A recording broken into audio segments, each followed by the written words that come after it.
নিরামিষ পালং শাক। পালং শাক তো অনেকভাবে খেয়েছেন, আজকে দেখুন আমি কীভাবে রান্না করছি।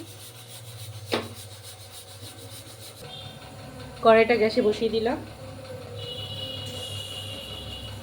কড়াইটা একটু গরম হলে তেল দিয়ে দেবো। এবার কড়াইতে তেল দিয়ে দিলাম। পালং শাক অনেকে সবজি দিয়েও রান্না করে, অনেকে রসুন দিয়েও রান্না করে। আমি যেহেতু আমাদের শ্বশুরবাড়িতে এসে আমি রান্নাটা শিখেছি। তেল গরম হয়ে গেছে, বড়িটাকে ভেজে নেব।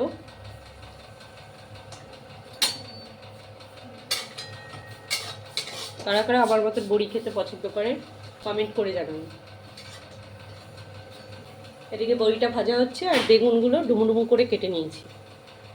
কিছুটা বেগুন দেবো, তাই বেগুনগুলো ডুমুডুমু করে কেটে নিতে হবে।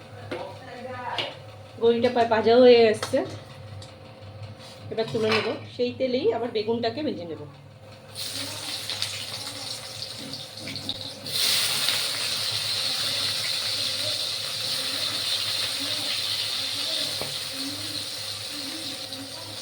বেগুনে সামান্য লবণ, একটু হলুদ দিয়ে দেবো।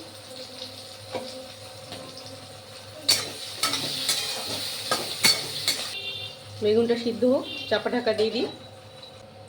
ঢাকনাটা সরিয়ে দেখছি, বেগুন প্রায় ভাজা হয়ে গেছে। এই দেখুন লাল লাল করে বেগুন ভেজেছি।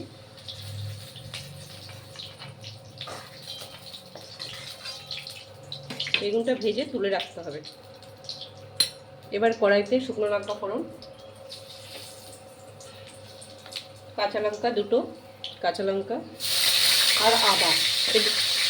এই শাকের অন্যতমই ওই আদা।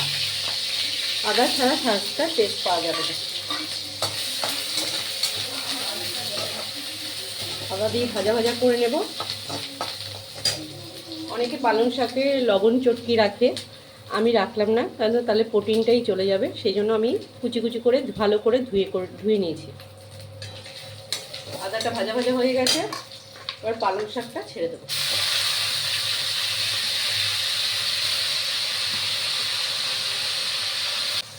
সামান্য লবণ দিয়ে দেবো, যেহেতু বেগুনে লবণ দিয়ে ভেজেছি তাই সামান্য লবণ দিতে হবে। সামান্য পরিমাণে হলুদ,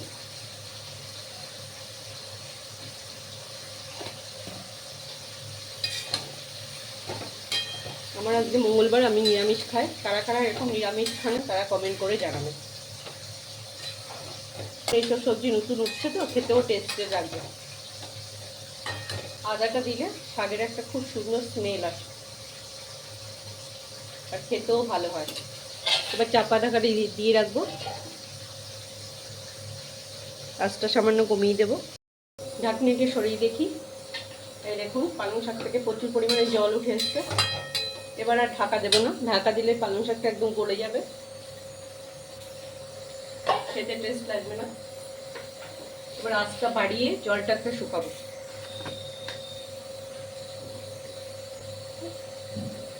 সামান্য চিনি,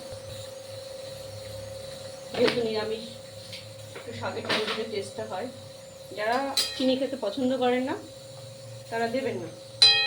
অনেক জল বেরিয়ে গেছে, আঁচটা বাড়িয়ে দিলাম।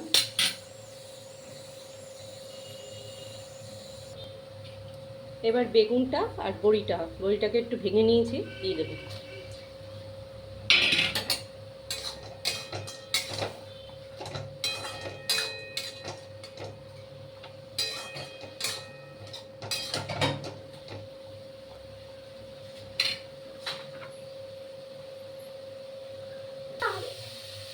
পালং শাক হয়ে গেছে, এই দেখুন।